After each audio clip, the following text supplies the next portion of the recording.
ओम शांति। आज की मूली का डेट है 5 फरवरी 79। ओम शांति। अव्यक्त बाप दादा मधुवन। आज की मूली का टाइटल है मधुवन निवासियों के साथ बाप दादा की रूहान। राइट। मधुवन निवासियों के साथ बाप दादा की रूहान। राइट। तो बाबा आज कह रहे आज विशेष यादगार भूमि जिसकी महिमा आज भी भक्त लोग कर रहे हैं, ऐसे महान भूमि व महान तीर्थ स्थान पर रहने वाले विशेष भाग्यशाली आत्माओं से मिलने आए हैं। बाबा किससे मिलने आए हैं? वो कहते विशेष भाग्यशाली आत्मा है। राइट। जैसे भूमि समर्थ है, जिस भूमि में आने से अनेक आत्माओं का व्यर्थ समाप्त हो जाता है, सब समर्थ बन जाते हैं। अनेक प्रकार के अनुभवों का खजाना सहज सहज प्राप्त कर लेते हैं। ऐसी भूमि जिस द्वारा जो वरदान चाहे वह वरदान याद और भूमि के आधार से सहज ही पा सकते। अभी हमने सुना ना। राइट। भूमि की वो महिमा बाबा कह रहे हैं कि वो भूमि में कोई भी आत्मा जाए तो ऑटोमेटिक से व्यर्थ भी खत्म हो जाएंगे, बहुत सारे खजाने अनुभवों के वो भी मिल जाएंगे, और जो चाह दिल चाह वरदान भी आपको वरदाता से मिल जाएगा। राइट। तो ऐसी भूमि के निवासी स्वयं क्या होंगे? मधुवन निवासी। राइट। भक्त लोग इस दिव्य भूमि के वास्तव स्थान के दर्शन के लिए अब तक भी तड़पते रहते हैं। ऐसे भूमि पर रहने वाले दर्शनीय मूर्त है। ऐसे भूमि पर रहने वाले दर्शनीय मूर्त है। जैसे स्थान का महत्व है, ऐसे ही स्थिति भी रहती है। वह स्थिति के से स्थान की महिमा ज्यादा है।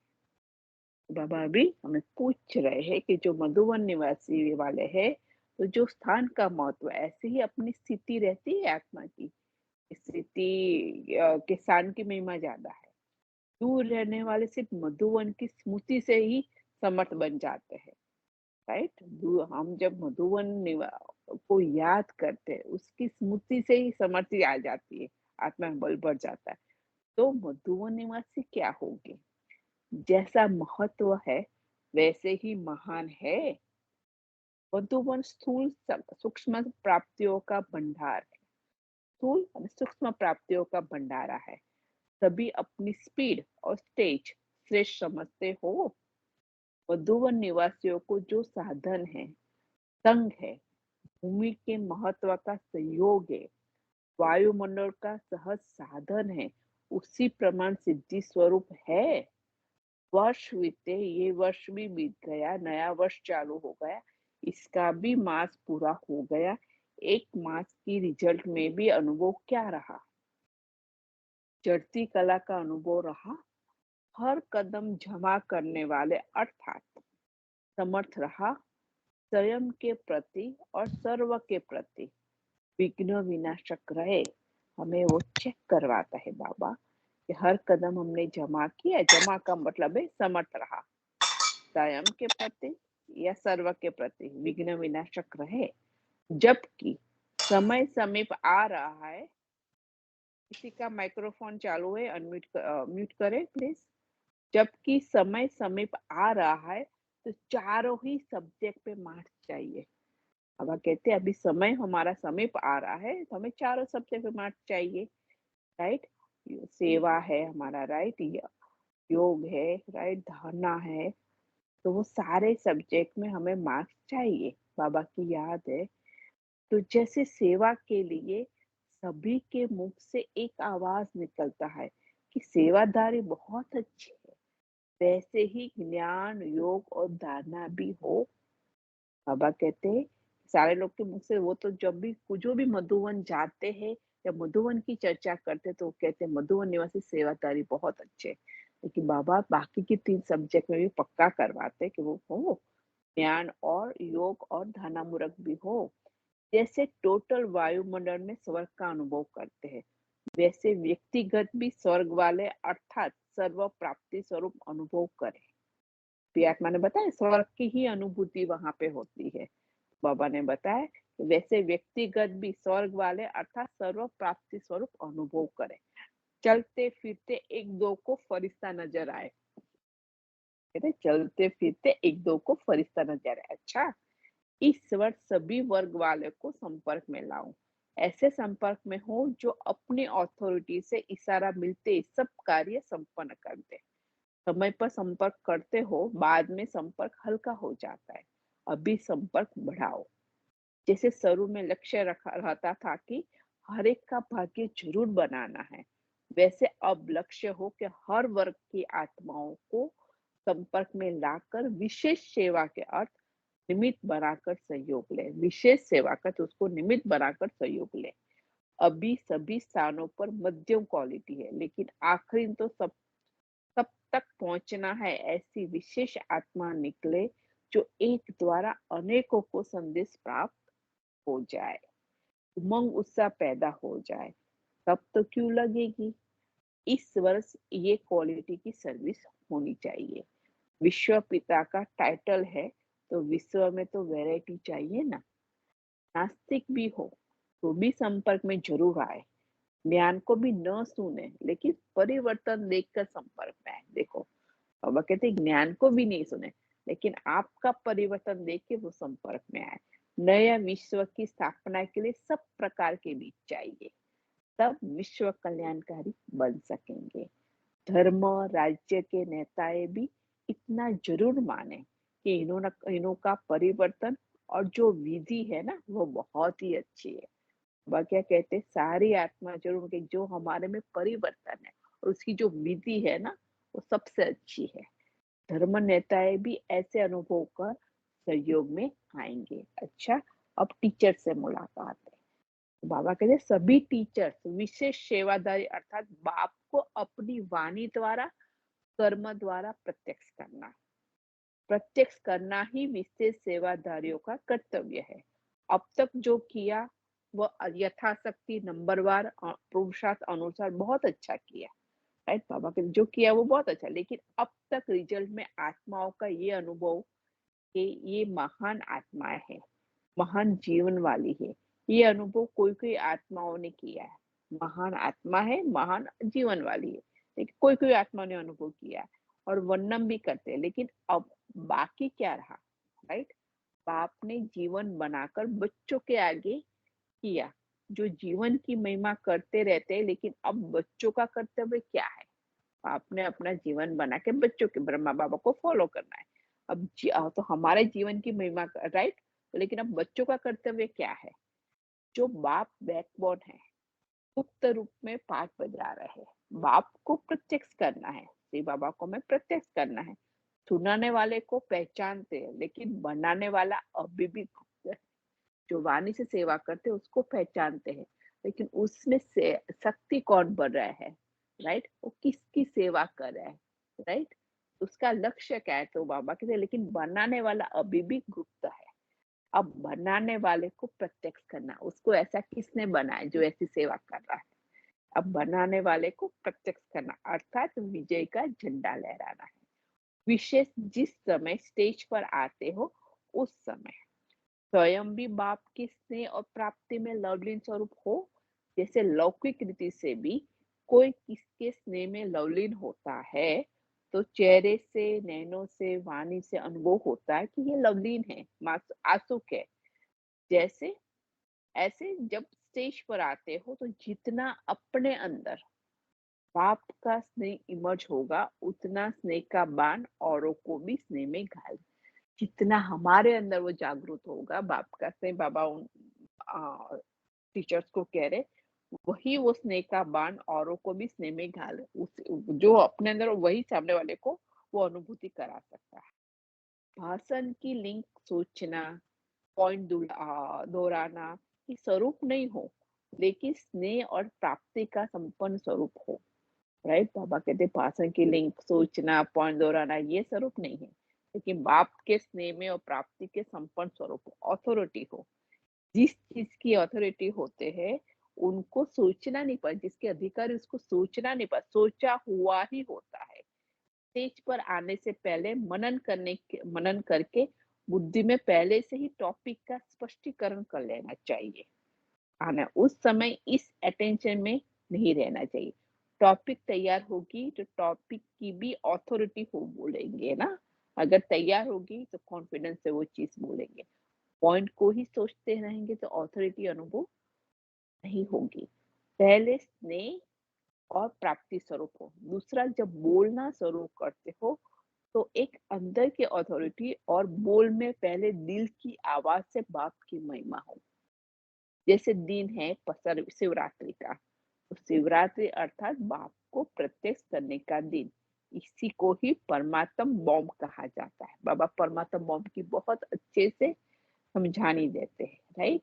बाबा क्या बोलना है, क्या सोचना है, कैसे स्टेज पे आना है, कैसे अपनी स्थिति बनानी, कैसे सेवा करनी। देखो, ये ही हमारी परमात्मा माँ की हमारी पालना है। बच्चे को कैसे माँ बाप दोनों का प्रत्यक्ष करना है, राइट। तो वो बता रहे हैं कि बाप को प्रत्यक्ष करने का दिन, इसी को ही परमात्म बॉम्ब कहा जाता है, शिवरात्रि का। जो अंदर में समाया हुआ है वो लोगों को प्रत्यक्ष दिखाई दे। ये है बॉम्ब का फटना। अंदर जो है लोगों को दिखाई दे, ये है बॉम्ब का फटना। जैसे बॉम्ब फटता है तो क्या करता है, सबको अग्नि में जला देता है। तो ये परमात्म बॉम्ब अर्थात स्नेह का बॉम्ब, संबंध जोड़ने का बॉम्ब, दिल की आवाज से महिमा करने का बॉम्ब, सभी को लगन में मगन की आग में सभी को हिला दे। कहाँ पे हिलाए? बुद्धि में, राइट। तो बाबा कहते ये परमात्म बॉम्ब का मतलब क्या है? स्नेह का बॉम्ब है। हम संबंध जोड़ने का, आत्मा परमात्मा का संबंध जोड़ने का बम है। दिल के आवाज से महिमा करने का बम है। बाप को सभी को लगन में, बाप की लगन की मगन में आग में सभी को हिला दे। जब आग बॉम्ब फटता है सब हिल जाते हैं ना, तो सबकी बुद्धि को हिलावे। ये किसकी महिमा है? सबकी बुद्धि को हिला दे। ये किसकी महिमा है? ये किसकी अथॉरिटी से बोल रहे हैं? ये क्या और किसका संदेश रहे? ये क्या और किसका संदेश दे रहे? ऑथोरिटी भी हो, मधुरता भी हो। शब्दों की मधुरता हो लेकिन अंदर समाई हुई ऑथोरिटी हो। शब्द भी रहम दिल की भावना के हो। स्पर्श भी करते रहे लेकिन स्पर्श करते हुए बाप की महिमा करते हुए संबंध भी जोड़ते जाए। शब्दों की जो हम स्पर्श करते रहे लेकिन हमारी वो होगा बाप की महिमा क्या है? आत्मा को परमात्मा के साथ जोड़ते रहे, उसके संबंध जोड़ते रहे। हम ये क्यों कहते, इससे क्या प्राप्ति होगा, हम लोगों का अनुभव क्या है? हम ये क्यों कहते, क्या प्राप्ति, हम लोगों का अनुभव। एक घड़ी की भी प्राप्ति क्या है? ऐसे बीच बीच में बाबा कहते निजी अनुभव का आवाज लगे। देखिए, अनुभव की खान बनी संगम युग पे, राइट। किसी को आप अपना अनुभव शेयर करो, ऑटोमेटिक उसको बाबा की तरफ हम खींच लाते हैं, राइट। सिर्फ भाषण नहीं लगे, लगन में मगन मूर्त अनुभव हो, ये नवीनता है। लोग कहते हैं लेकिन स्वरूप नहीं बनते। आपका बोल और स्वरूप दोनों साथ साथ हो, स्पर्श भी हो, स्नेह भी हो, नम्रता भी, मधुरता भी और महानता भी हो, सत्यता भी हो, लेकिन स्वरूप की नम्रता भी हो। इसी रूप से बाप को प्रत्यक्ष करना है। इतना बाप डिटेल में हमें कहते, निर्भय हो लेकिन बोल मर्यादा के अंदर हो। दोनों बातों का बैलेंस हो। जहाँ बैलेंस होता है ना, वहाँ कमाल दिखाई देती है और वह शब्द कड़े नहीं, मीठे लगते हैं। तो ऑथोरिटी और नम्रता दोनों के बैलेंस की कमाल दिखाओ। इसको कहा जाता है बाप की प्रत्यक्षता का साधन। जैसे झूठे शास्त्रों की अथॉरिटी वाले भी कितनी अथॉरिटी से बोलते हैं, जो बिल्कुल असत्य बात उसको कैसे सिद्ध कर बताते हैं। न सिर्फ सिद्ध करते लेकिन मनवाते भी है। सत्यवचन महाराज कहलाते भी है। तब वो झूठ की अथॉरिटी वाले भी इतना प्रभाव डाल सकते हैं। तो अनुभव के बोल है, प्राप्ति स्वरूप के बोल है। अनुभव के बोले परमात्मा कह रहे अनुभव करवाए, प्राप्ति परमात्मा में मिला है, उसकी प्राप्ति हमें हम फील करते, तो कि बाबा के प्राप्ति स्वरूप के बोध है। बाप से संबंध है, उसकी बात है ना। हम बाप से संबंध है, इसीलिए तो बात कर, हर संबंध से बाप हमारे साथ हाजिर रह जाता है हमारी सेवा में, राइट। तो क्यों नहीं कहलवाएंगे व मनवाएंगे। तो अब समझा क्या करना है। परिचय को पूरा स्पष्ट करना है। एक पॉइंट सुनाकर बाप की तरफ अटेंशन खिंचवाओ। सारी पॉइंट्स बोलकर बाप की महिमा के बोल, फिर बोल करके बाप तरफ अटेंशन खिंचवाओ। बार बार पत्थर पर जो पत्थर बुद्धि बन गई ना, इसलिए बाबा कहते हैं बार बार पत्थर पर स्नेह का पानी डालते जाओ, तब ये पत्थर पानी होगा। और जितना हो सके साइलेंस का प्रभाव हो, रूपरेखा ही अलौकिक हो, सिंपल स्वच्छ रूहानियत व प्योरिटी के वाइब्रेशन हो। सुनने वाली जो सहयोगी ब्राह्मण आत्माएं होती, उन्होंने उन्हों में भी वायुमंडल को बनाने का संकल्प हो। सुनने वाली सहयोगी ब्राह्मण आत्माएं भी वायुमंडल को बनाने में संकल्प उसके समर्थ हो।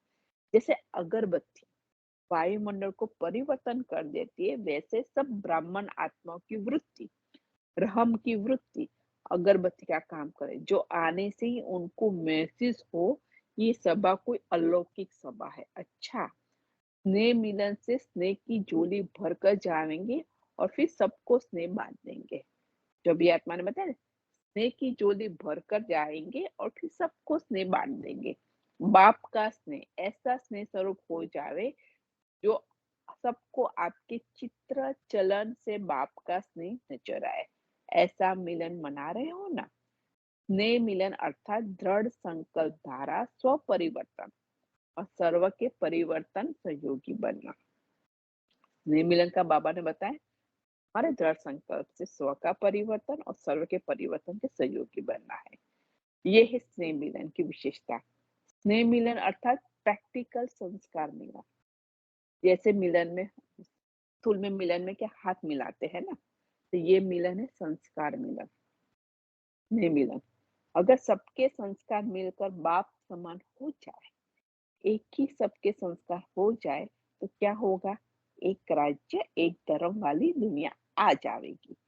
हाँ, एक होना ही एक धर्म एक राज्य की दुनिया को लाने का आधार बनेगी। स्नेह मिलन अर्थात, स्नेह का मिलन अर्थात हमारी कंप्लेंट खत्म और कंप्लीट होकर जाए, उलझने खत्म उल्लास में आ जाए। ये है स्नेह मिलन।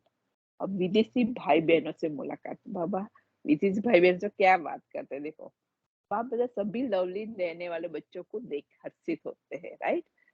जो सदा लवलीन रहते हैं उसकी निशानी क्या होगी? लवलीन आत्मा को याद में रहने का पुरुषार्थ नहीं करना पड़ेगा, लेकिन स्वतः योगी होगा। सिवाय बाप और सेवा के कुछ दिखाई नहीं देगा। जब बुद्धि को एक ही ठिकाना मिल जाता, तो बुद्धि का भटकना स्वतः ही बंद हो जाता, राइट। लवलीन आत्मा सर्व प्राप्तियों में रहे, औरों को प्राप्ति कराने में तत्पर होगी। अपनी प्राप्ति में रह के बाकी को प्राप्ति कराने में तत्पर होगी, इसलिए सदा माया जीत होगी। लवलीन रहने वाले को हो या मेहनत करने वाले हो। अब हमें पूछ रहे हैं कि हमें लवलीन बाप के लव में लवलीन रहने वाले हैं या मेहनत करने। जो लवलीन रहता है वो मेहनत नहीं करता। विदेश में रहने वाली आत्माओं को विशेष विदेश की सेवार्थ योगी जीवन का अनुभव सेवा में सफलता मूर्त बना देता है। जितना जितना अपनी स्टेज को पावरफुल बनाएंगे, पावरफुल अर्थात सर्व प्राप्ति के अनुभवी मूर्त, तब सफलता मूर्त होंगे। क्योंकि दिन प्रतिदिन वैरायटी प्रकार की इच्छा वाली आत्माएं आपके सामने आवेगी, तो सर्व इच्छाओं को पूर्ण करने वाले तब बन सकेंगे जब सर्व प्राप्ति की अनुभवी स्वरूप होंगे। हमें सर्व प्राप्ति होगी तो हम किसी की इच्छाओं को पूर्ण कर सकेंगे, हम हेल्प कर सकते हैं, राइट। आपको सभी ढूंढने आएंगे कि सुख शांति के मास्टर दाता कहाँ है। कि परमात्मा के बोले सच्चे होने वाले, जब अपने पास सर्व शक्ति का स्टॉक होगा, राइट, हम शिव शक्ति हमारे पास सर्व शक्ति का स्टॉक होगा, तब तो सबको संतुष्ट कर सकेंगे। जैसे विदेश में रिवाज है ना, एक ही स्टोर में बाबा को हर चीज पता है। देखो विदेश में रिवाज है ना कि एक ही स्टोर में सब चीजें मिल जाती है, ऐसे आपको भी बनाना है। हमारे पास जो भी आत्मा है उसको हर चीज हर शक्ति जो चाहिए वो मिल ले जाए। ऐसे ऐसे भी नहीं कि सहन शक्ति हो लेकिन सामना करने की शक्ति नहीं। सर्व शक्तियों का स्टॉक चाहिए, तब सफलता मूर्त बन सकेंगे। अभी विदेश में मनसा सेवा का वातावरण और भी पावरफुल बनाओ, क्योंकि वहां की वैरायटी आत्माएं वायुमंडल से प्रभावित होगी, राइट। यहाँ की जो वैरायटी आत्मा है, क्योंकि मनसा सेवा जितनी पावरफुल होगी वो वाइब्रेशन से वायुमंडल बनेगा और वायुमंडल से वो आत्माएं प्रभावित है। पहले वाइब्रेशन उन्हों को खींचेगा, फिर नॉलेज सुन सकेंगे। वाइब्रेशन से वो खींच के आएंगे इस तरफ, फिर नॉलेज सुन सके। मनसा सेवा करने के लिए सदा एकाग्रता का अभ्यास चाहिए। व्यर्थ समाप्त हो तब मनसा सेवा कर सकेंगे। देखो फिर से बाबा, व्यर्थ समाप्त हो तब मनसा सेवा कर सकेंगे। मधुवन से मनसा पावरफुल सर्विस का अनुभव करके और वहां के लिए अभ्यासी बनकर जाओ। मधुवन में जाओ तो उसका अभ्यास करो और वहां से वहां के लिए अभ्यासी बनकर जाओ। जो भी देखे वह अनुभव करे कि ये शक्तियों की खान आए हुए है। जो शक्तियां अनुभव में आ गई तो अनुभव सदाकाल जीवन का अंग होता है। जो भी शक्तियां हमारे अनुभव में आ गई, राइट, सहन करने के एक दफा दो बार सहन करने का हमारा वो अनुभूति है, हमारे स्वरूप बन गया, हम अब वो इजीली अब सहन कर सकते हैं ना, तो वो जीवन का हमारा अंग होता है। ज्यादा से ज्यादा अनुभवों की खान बनकर जा रहे हैं। जैसे बाप परफेक्ट है ना, बाप कहते हैं जैसे मेरे जैसे बाप परफेक्ट है तो बच्चे भी बाप समान, कोई डिफेक्ट नहीं हो, बाप की तरह हम भी परफेक्ट है। अच्छा, अब सेवादारी ग्रुप से बात, सेवादारी अर्थात बाप समान, क्योंकि बाप की सेवादारी बनकर आता, बाप हमारी सेवा के लिए आता है ना, तो बाबा कहते सेवादार बाप समान, क्योंकि बाप भी सेवादारी बनकर आते हैं ना। बाप का स्वरूप है विश्व सेवक। जैसे बाप विश्व सेवादार है, वैसे आप सभी भी बाप समान विश्व सेवादार है। शरीर द्वारा स्थूल सेवा करते हो, लेकिन मनसा द्वारा विश्व परिवर्तन की सेवा में तत्पर रहते हैं। तन मन दोनों में सेवादारी, एक ही समय पर दोनों ही इकट्ठे सेवा करते हो, तन और मन दोनों से। ऐसे नहीं तन की सेवा करते तो मन की नहीं कर सकते, दोनों ही एक समय पर करने से डबल प्राप्ति होगी। डबल सेवादारी ही डबल ताजदारी बनेंगे। अगर सिंगल सेवा करेंगे तो डबल ताज नहीं मिले। कर्म करते हुए चेक करो कि डबल सेवा के बदले सिंगल तो नहीं, तो डबल के, क्योंकि कर्म करते करते बाबा की याद में रह के हमें करना है। हम कर्म योगी है, राइट, तो वो नहीं, उसको साथी को बुला रहना है और परमात्मा के साथ रह के हमें, तो बुद्धि वहां पे रहनी चाहिए। सेवा साथ साथ करते, राइट, तो बाबा कहते हैं जो मनसा और कर्मना, ओके ओके सॉरी, बदले सिंगल तो नहीं करो, कर्म करते हुए चेक करो, डबल सेवा के बदले सिंगल तो नहीं हो रही है। अटेंशन रखते रखते संस्कार बन जाएंगे। बाबा ने बताया अटेंशन रखना है। जो मनसा और कर्मणा दोनों सेवा साथ साथ करते, साक्षात्कार देखने वाले को अनुभव होगा ये कोई अलौकिक शक्ति है। लोग स्वतः ही आपके पीछे होंगे। इसी अभ्यास को आगे बढ़ाओ, इतना अभ्यास बढ़ाओ जो नेचुरल और निरंतर हो जाए। परमात्मा कहते हैं मैं ऐसा अभ्यास बढ़ा रहा, अटेंशन देके तो नेचुरल भी हो, निरंतर हो, हमें याद नहीं, हम कर्म करते करते ऑटोमेटिक बाबा की याद में हो जाए। सही है, तो थैंक यू आत्माएं, ओम शांति, थैंक यू बाबा। ये